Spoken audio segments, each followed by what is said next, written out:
Kas tahad osata freestyle räppida? Las ma aitan. Tihti me oma introetendusi alustame freestyle räpiga või siis lõpetame sellega. Ja selles videos ma annan mõtteid ja harjutusi, mis aitaksid ka sul seda teha.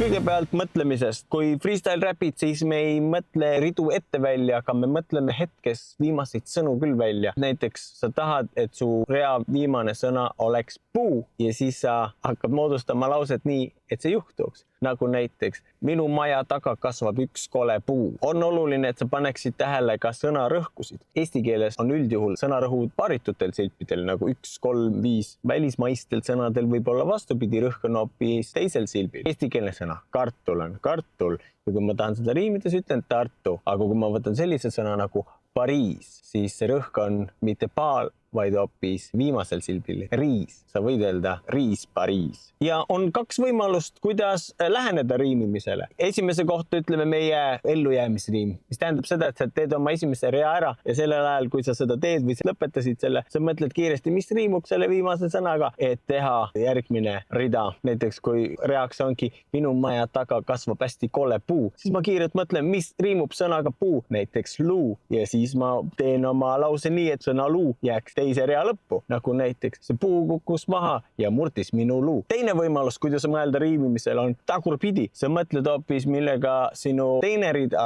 võiks lõppeda ja moodustad selle riimi vastupidi. Näiteks sa tahad, et su teine rida lõppeks sõnaga lumi. Siis sa mõtled, mis riimub sõnaga lumi, näiteks uni. Ja nüüd sa teed niimoodi, et sinu esimene rida lõppeb sõnaga uni, et sa siis saaksid maanduda lumel. Nagu näiteks magasin ma voodis, mul oli hea uni, äratas mind üles, sest peale saadas lumi. Võib-olla on katuses auk, mine see teha. Üks vahva harjutus on veidikene. Sa räpid veidikene ja ütled ühe sõna, näiteks auto, veidikene auto ja veidikene ja siis ütled sõna, mis sul seostub sõnaga auto, näiteks rool. Siis on veidikene auto ja veidikene rool. Nüüd seda tehes sa mõtled samal ajal, mis riimub sõnaga rool, näiteks kool. Ja nüüd teise rea sa moodustad niimoodi, et sinu esimene sõna on seostatud sõna sinu riimile. Ehk kui mu riimisõna on kool, mis mul seostub sellega on õpetaja näiteks. See mäng näeks välja niimoodi, veidikene auto ja veidikene rool,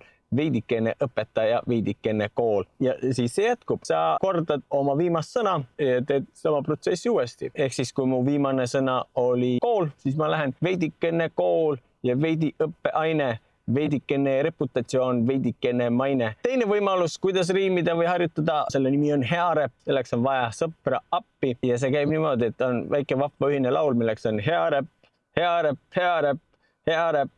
Hea räpp ja selle ajal, kui sa seda ütled, sa mõtled oma read valmis. Aga selle trikk on see, et sa tahad mõelda selle viimase sõna välja. Näiteks ütleme, et see on kilp, aga sinu sõber peab ütlema sõna kilp. Ja sina pead kõik read ette ära tegema, et su sõber saaks aru, et see viimane sõna on kilp. Näiteks minu seina peal on väga ilus pilt, seal peal on mõõk ja loodetavasti ta ütleb nüüd sõna kilp. Ja siis, kui ta ütleb selle ära, siis räpite hea räpp. Hea räpp, hea räpp, hea räpp, hea räpp, hea räpp, mille siis su paariline mõtleb oma sõnad välja ja siis moodustab need. Loodan, et sellest oli abi. Näeme varsti!